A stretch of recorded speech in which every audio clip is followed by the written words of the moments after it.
P T I में इख्तलाफ खुलकर सामने आ गया। फैसलाबाद के जिले कौंसिल चौक में महंगाई के खिलाफ एहतजाज में साबका वजीर मुमलिकत इत्तलात नशरियात के खिलाफ सरापा एहतजाज बन गया। साबिक जॉइंट सेक्रेटरी पाकिस्तान तहरीक इंसाफ मलिक अतीक ने फरख हबीब के खिलाफ नारे लगवा दिए। जिला कौंसिल चौक फरख हबीब मुर्दाबाद के नारों से गूंजता रहा। मलिक अतीक कहते हैं कि फरख हबीब ने 4 साल तक हमारी बात नहीं सुनी, जो कि पार्टी के नाम पर धब्बा है।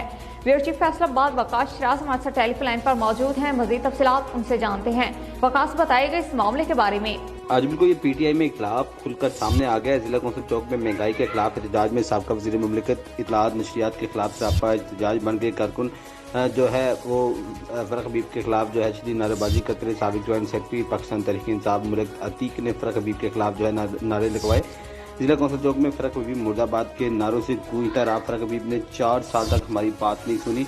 कारकुनों का कहना था फरख हबीब पार्टी के नाम पर धब्बा है और चेयरमैन इमरान खान फरख हबीब के खिलाफ जो है कार्रवाई करें, वरना अगर फरख हबीब को टिकट दिया गया तो हम किसी भी सूरत पर तहरीक इंसाफ को वोट नहीं देंगे।